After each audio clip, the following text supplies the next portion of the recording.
Hello! Magandang gabi sa inyong lahat. Magandang gabi sa inyong lahat. Magandang gabi sa inyong lahat. Tayo ay magkukwentuhan na naman.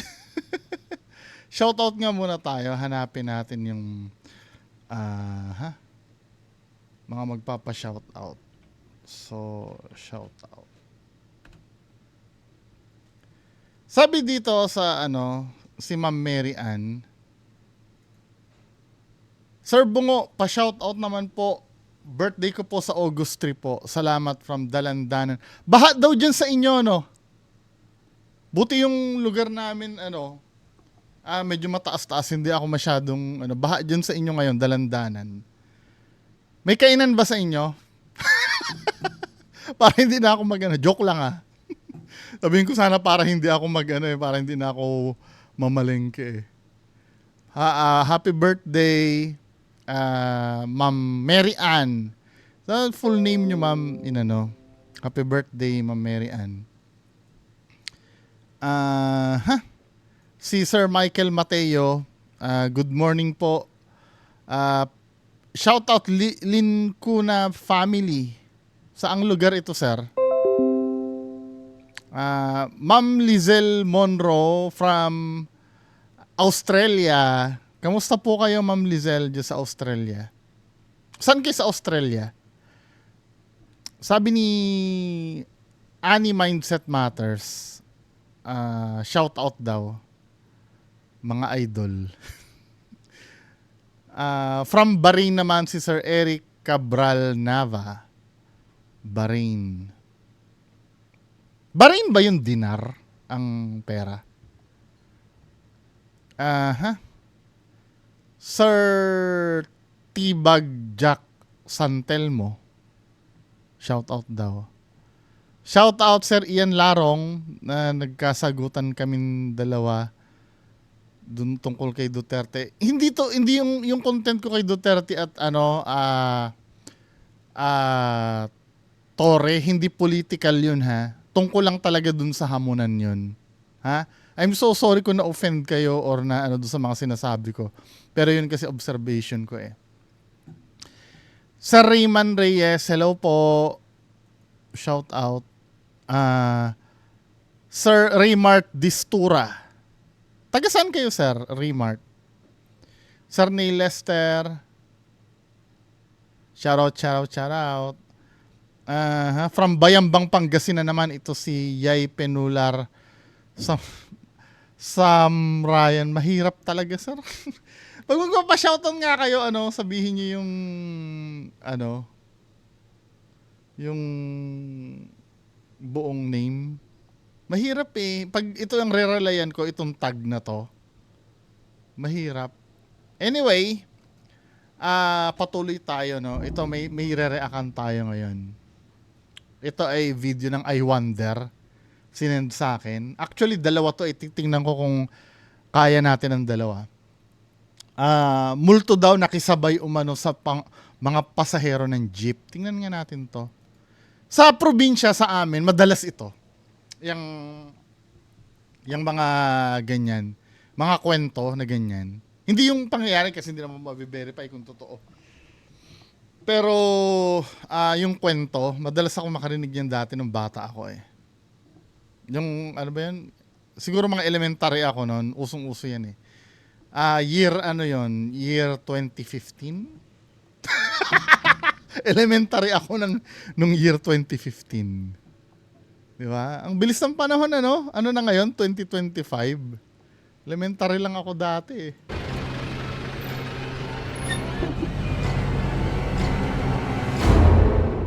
Ang jeep ang itinuturing na pambansang sasakyan. Ito deads na rin to si Cesar Apolinario. Kasi ang nangyari dito, cancer yata Yung may tawag doon sa cancer, nakalimutan ko ba tawag sa cancer nito. Yung parang lymphoma yung sa kanya yata. May na siya parang bukol daw dito na parang sinawalang bahala niya lang. 'Di ba? Kaya kayo pag may nararamdaman kayo, wag na natin pag-usapan. Pero, kasi alam mo yun, importante pa rin talaga health. 'Di ba? Magaling pa naman ito. Gusto ko itong panoorin pag gumagawa ng dokumentaryo eh. Juan. Katunayan, karamihan sa atin, gaya ng mga trabahador at mga estudyante, Tang ano, ito multo, tinamay multo. Clown ang pucha. Ano ba naman yung nag-makeup dito sa multo na to? Ginawa nyo namang clown. atin, Di na lang gaya ng plain mga ang mukha, trabahador at mga estudyante, ito ang sinasakyan halos araw-araw. I wonder, paano kung ang inyong makakasabay sa jeep ay isa pa multo? Yung sa Balete Drive is taxi naman yun, ano? Pag napapadaan doon. Pero meron ng documentary before doon, inimbestigahan yun eh. Yung sa yung issue naman daw sa Balete Drive is hindi daw totoo yun. Parang ginawa lang yun ng istorya ng mga journalist na naghahabol ng istorya. Kasi may deadline silang istorya nun eh. Parang inimbento lang nila yun. Hinahanap ko nga yung yung documentary na yun eh. ABS-CBN yata gumawa nun o GMA. Regarding sa Balete, hindi ko na siya makita eh. Nakikita ko na lang yung mga MGB na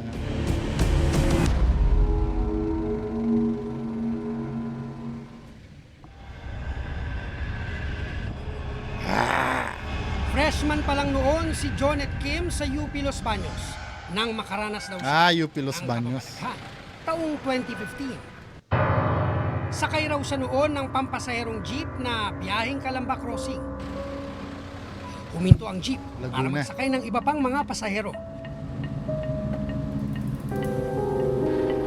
Ang dinadaanan ba niyan, yung mga taga Laguna dyan, mga taga Calamba, yung dinadaanan ba ng, anong jeep yung sinabi? Sa UP Los Baños nang makaranas daw siya ng kababalaghan taong 2015. Sakay raw siya noon ng pampasaherong jeep na biyaheng Calamba Crossing. Yung Calamba Crossing, ang dinadaanan ba niyan, mga parang liblib? Kasi may mga ganun eh, katulad nung sa Cavite, nung pumunta kami doon, nung nag-explore kami, may mga daan doon na, alam mo parang liblib talaga. Hindi pa masyadong develop yung lugar. Pero dinadaanan naman siya ng public transpo. Nakalimutan ko na yung lugar eh. Pero kung dadaanan mo siya, may mga damuhan, may mga na nakakatakot talaga. Ang bilis magpatakbo ni Sol dyan ng motor. Hindi ako sanay dahil di ba nung nadisgrasya ako, takot na ako magmabilis eh. Alam mo ba ngayon na pagka sa motor, pag ang takbo ko ay 50 pataas, feeling ko lumilipad na ako. Sobrang ingat ko na kasi magmaneho ngayon. Samantalang nung dati, nung hindi pa ako nadidisgrasya, yan, 80, 70, kaya pa eh. Pero nung nadisgrasya na ako, feeling ko pag 50 yung takbo ko, parang feeling ko lumilipad na ako eh. Ang putang inang soldier, ang bilis ng motor. Sumi 70. Di napipilitan na rin akong bilisan na rin. Kasi pagka talagang magpapaiwan ka dun sa daan, yung gilid na dinadaanan mo, alam mo yung napapraning ka, nakakatakot talaga. May mga daan dun na ganun eh. Huminto ang jeep para magsakay ng iba pang mga pasahero. Bubuisit ako, gago eh. Bumibilis ang takbo pagka. At muling nagpatuloy sa biyahe. Habang binabagtas nila ang kahabaan ng highway, napansin daw ni Jonet ang tila magkasintahang nakaupo sa kanyang harapan.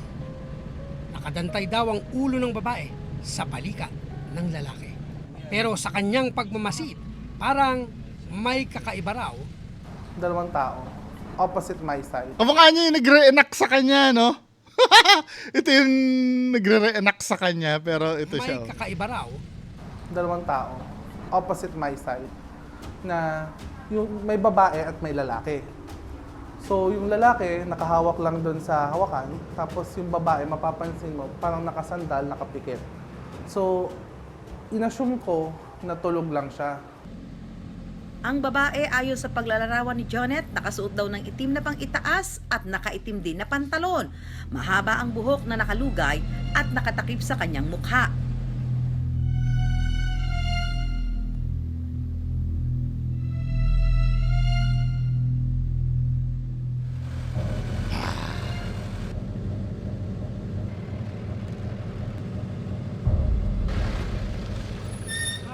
Ilang sandali pa, huminto na ang jeep sa kung saan bababa si Jonet.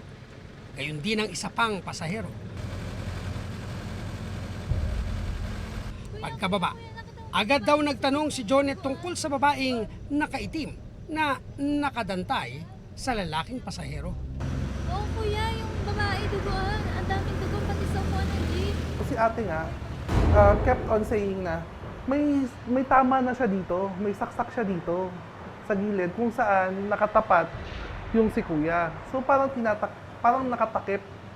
May nakatakip. Pero may kita mo daw, may tumutulo na daw dugo doon sa gitna. So ako naman, hindi ko napansin. Pero pwede siguro siyang mangyari kasi doon sa buong biyahe namin hindi nagalaw si ate. Kung gagalaw man yung abante lang dahil sa jeep, uumbok, yun lang. So, medyo na-trip out ako kasi may patay pala sa loob ng jeep. Doon Hindi, sa pagtanto ang tanong yun, multo na ba agad yun? Kasi unang-una, dalawa silang nakakita. Pwede naman, no? Pwede namang multo na dalawa kayong nakakita. Pero ang nakakapagtaka doon, let's say, granting, no? Ito, tanong ko lang naman to, hindi ko sinasabing hindi totoo yun nangyari. Tanong ko lang ha, granting na nakita nga ni ate na may dugo yun, na halimbawa, umaandar sila, no? Nakikita nila may dugo sa tagilid nung, bakit hindi niya man lang, tinalong na, "Uy kuya, okay ba yung kasama mo? Kasi may dugo." Kasi yun kahit sino mapapatanong doon men eh. Bakit hinayaan mo na hindi mo tanongin? Hindi, tanong ko lang yun kasi kung ako yun nasa sitwasyon nung babae at nakikita ko may dugo, pati sa hindi kasi normal yun eh. Tatanungin ko na yun, "Uy kuya, yung kasama mo may dugo." Baka hindi kasi sila aware kasi, di ba? Hindi, tanong ko lang yun. Hindi, kayo ba, kung kayo nasa sitwasyon nun, at nakita mo yung kasama mo na may dugo na ganon, hindi nyo ba tatanungin yun? May dugo oh. Parang medyo off lang yung kwento na hinintay nyo munang makababa kayo bago nyo pagkwento. Kasi kung tutuusin dapat sinasabi na yun eh. O kahit sa driver sinabi, "Manong may dugo yung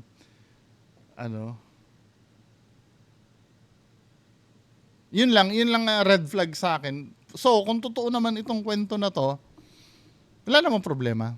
Nangyari ano ba magagawa ko? Pero, tanong ko lang yun, parang abnormal naman yata yun. Unang-una, hindi naman natin talaga mapuprove na yan ay talagang nangyari. 'Di ba? Yung logic lang ng kwento kasi yung parang hindi siya makatotohanan. Pero hindi ko sinasabing hindi totoo ha. To be fair naman. na posibleng tama ang kanyang hinala. Na ang babaeng kanyang nakita at nakadantay sa lalaking pasahero, isa palang espiritu. Sa anong Skeptic sense? when it comes to ghosts, so, and spirits. Dahil nakita mo na gano'n? This led me to believe na bakit meron? Wala akong medyo may distinction ako towards spirits and all of that. Pero yung experience kong yun, medyo frightening. Tsaka doon sa kwento, wala namang napuprove na multo talaga yun eh. May naprove ba na multo yun nakasabay nila? Parehas kasi nila nakita eh. Natsambahan ba nila na nung binayad ng lalaki isang bayad lang ang bayad niya? Tsaka ayon sa kwento niya, nagmo-move yung babae pag nagpepreno yung jeep. Ibig sabihin, naaapektuhan siya ng inertia. Ano yung inertia? Di ba? Ano ba? Tama ba ako, inertia? Inertia.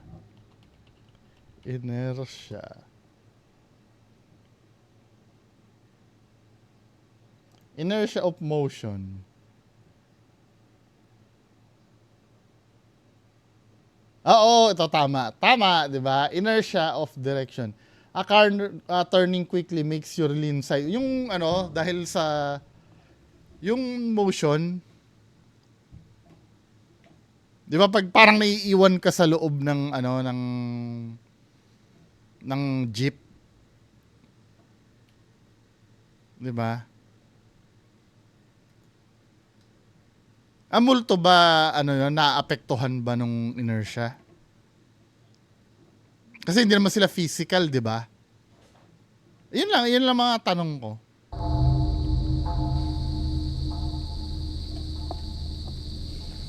Pero noong nakaraang taon lang, kwento ni Jonet, naulit daw ang pagpapakita sa kanya ng babaeng nakaitim.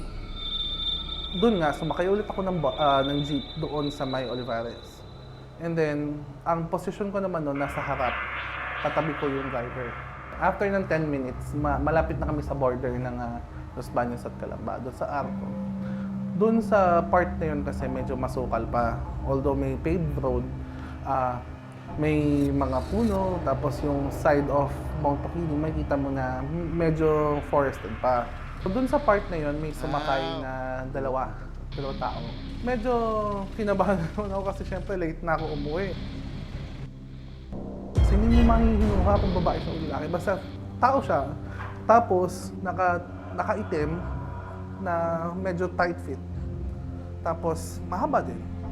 Baka ito yung girl na baka totoo yung sinabi ni ating patay na pala talaga yun. Hindi siya sure, no? Noong 2015, wala naman ako nabalitaang may nangyaring accident or something. I was actually looking for proof na merong babaeng namatay or tinapon na lang sa kalsada. Pero paglilinaw ng simbahang Katolika na ang mga multong di umano'y nagpapakita sa atin, hindi pala espiritu ng mga mahal nating namayapa. Wala hindi proven yung kinuwento niya. Yan ay kwento lamang or hinala niya lamang. Walang solid proof na makakapag-provide na yung nakasabay nila ay multo. Hinusgahan lang nila sa itsura. Kaluluwang namatay na at nahusgahan na, hindi basta-basta bumabalik yan. Bakit? Kung babalik man yan, ay may pahintulot ng Diyos for a lesson. May objective, may layunin yan. O may mensaheng dala yan. Kaya hindi ordinaryo, bihira. Pag nakakatakot, humanda na kayo. Hindi yan namatay na kaluluwa na banal. Ito ay, sabi ko nga, demonyita, demonyito. Ano yung biblical yun? Na hindi naman daw kamag-anak mo yun. Let's say, halimbawa tatay ko, namatay na kasi ang tatay ko eh. Pag nakita ko daw yung tatay ko, dyan na. Hindi naman daw talaga tatay ko yun. Evil spirit daw yun. Biblical yun eh. Pero yung doon sa part na sinabi ni Father na may pahintulot, I don't know if it's biblical. Kung saan niya napulot yun, hindi ko alam. Kasi parang ang nakasulat kasi, biblically speaking pagka ang tao ay namatay, meron silang parang may pagdadalhan yung kaluluwa nila eh. Hindi pa actually, hindi purgatorio Basta may holding place 'yon. Hindi pa siya langit, hindi pa siya lupa. Ay, hindi pa siya impyerno. Kasi yung paghahatol kasi sabay-sabay tayong hahatulan lahat eh. Wala pang tao sa langit, wala pang tao sa impyerno. Sa pagkakaalam ko, I don't know kung may masasabi kayo dyan na nasusulat na ang tao ay nakapunta na sa langit. Di ba? Or nasa impyerno na yung iba. Kasi ang nasusulat, sabay-sabay tayo husgan. Meron lang isang holding area at hindi na daw talaga babalik yon sa earth yung kaluluwa. Kaya nga pag nag-ghost hunting, sinasantabi ko muna yung yung paniniwala diyan eh. 'Di ba? Nag-i-investigate ako ng blank slate. Pero yung sinabi nga, katulad ng sinabi ko, yung sinabi ni Father na na may pahintulot, I don't know. Baka meron siya nabasa na hindi ko lang nabasa. Meron ba nun yung kung babalik ang kaluluwa ay may pahintulot? Hindi ako sure eh. Pero alam ko talaga hindi na talaga daw babalik talaga. Na naglalagalag, na gusto pa rin silain ang mga tao na mapasama sa kanila. Ang nakaka-experience na yon ay magdasal ka palagi sa Diyos. Baka sinasabi ng Diyos, wake up call, hello, ganon. Ipagdasal nyo rin yung mga kaluluwang maaring wala nang nagdadasal, pero balikan mo at balikan mo ang Diyos. O next, kasya pa tayo isa pang content. Ito naman, sa tricycle naman. Sa ating mga probinsya, ang tricycle ang mas madalas na ginagamit na pangtransportasyon. Easy access ika nga para mas madaling makarating sa mga paroroonan o pupuntahan, lalo na sa mga liblib na lugar. Pero I wonder, paano kung ang sakay na pasahero ng isang tricycle ay isa palang ligaw na kaluluwa?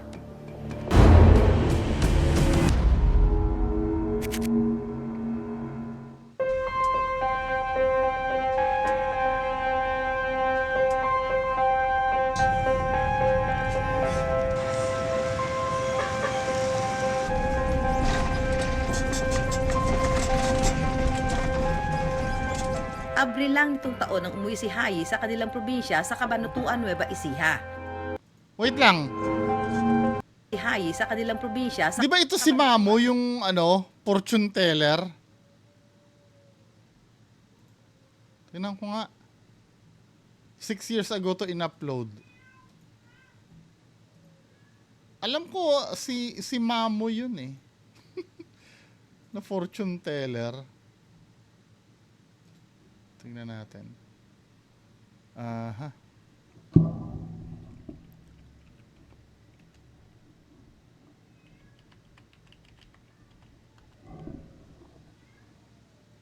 Oh, siya yun.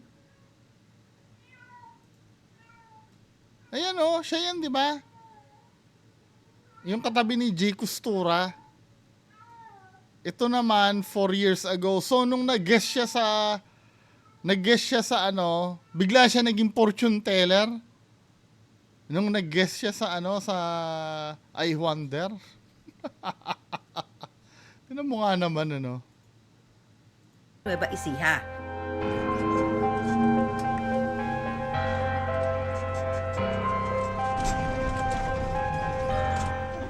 Balatuan, mababa dyan.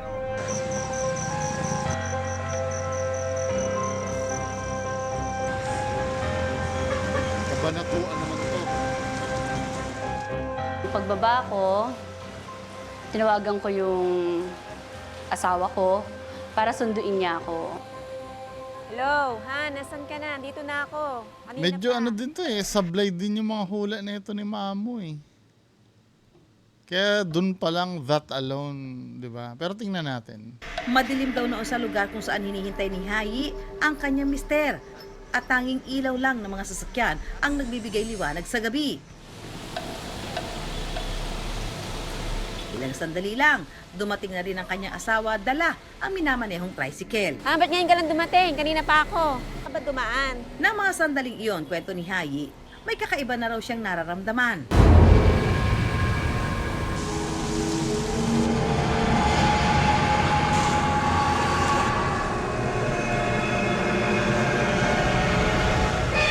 Nakakakilabot.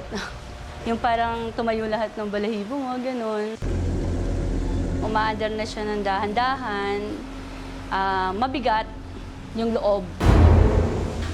So sabi ko sa kanya, meron tayong sakay. Sabi kong ganon. Tapos, hindi lang siya kumibo. Hindi yung sakay mo sa loob. Tinignan ko sa... Baka mamaya, chicks ng asawa mo yun ha. So nakita ko siya nandun nakaupo. Babae lang siya, nakaputi. Kung titignan mo siya, parang typical lang na dadamit na puti. Ganun lang siya.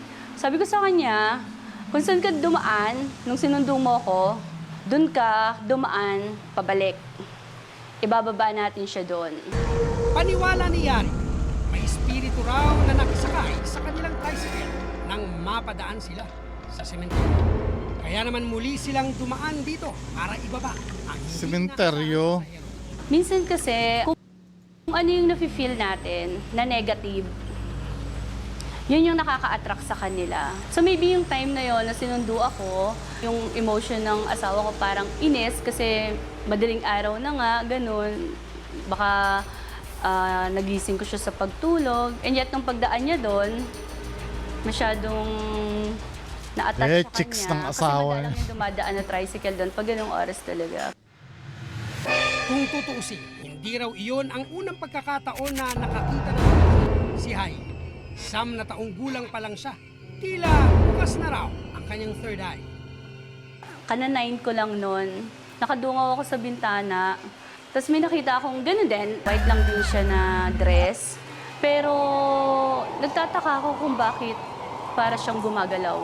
And then kinabukasan ng umaga, sinabi ko dun sa kapitbahay namin, yung damit niyo nakasampay, gabi na, sabi kong gano'n. Tapos sabi nila, walang damit doon. Puro kwento ito Samantala, eh. kasama ang paranormal investigator na si Ana de la Cruz Yan! Woo! ng lumang sementeryo. Woo! Nakisakay ang espiritong nagpakita kay Hai. Feel ko dito mga elements.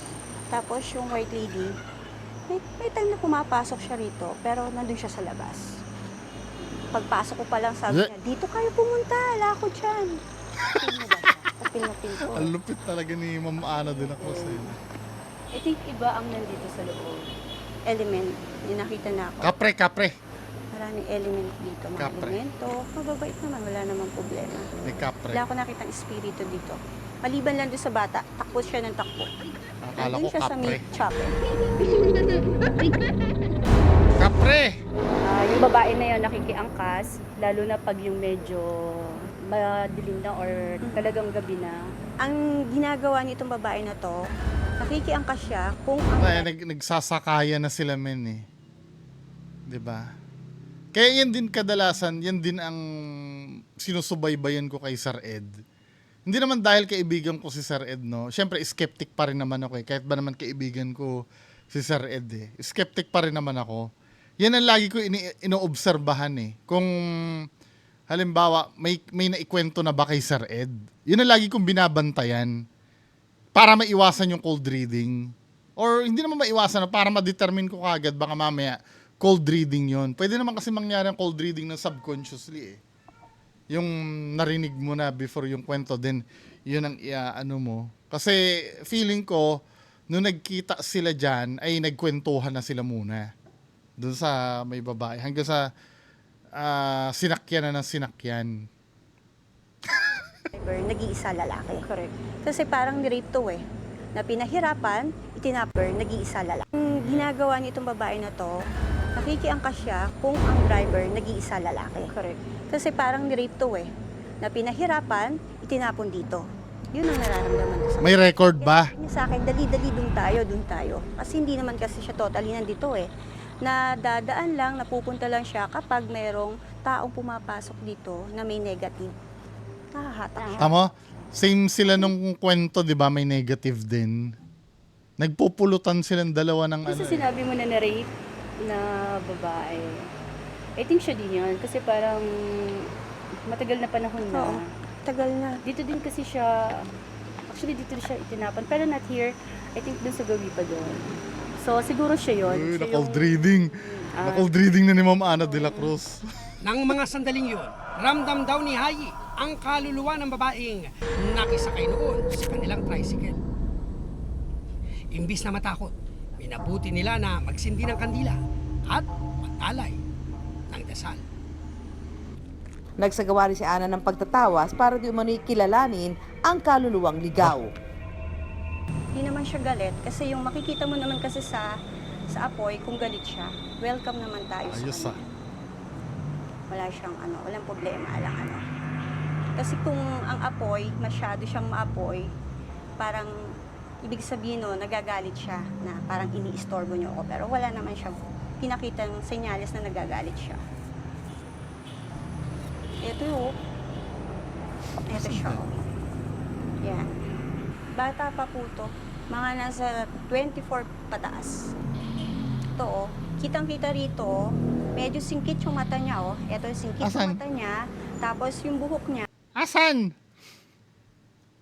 Tingnan natin. Kasi parang hindi ko nakikita eh. Ayan di ba? Parang Asan? may box pandating, di ba? Ayun Tapos, yung kalahating mukha niya Ayun parang ba? wasak eh. Asan dyan?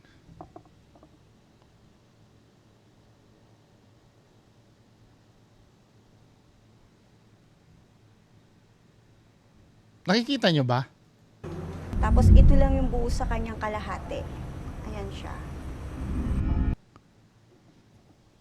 Asan dyan?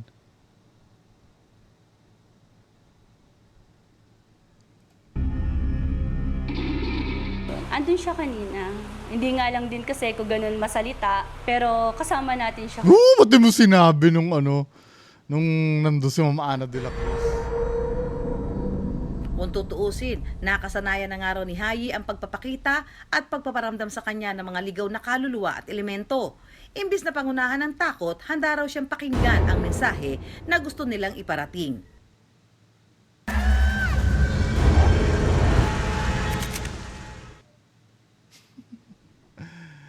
Anyway, yan lang po ang ating mapapag-usapan ngayong gabi. Good night everyone. Good night.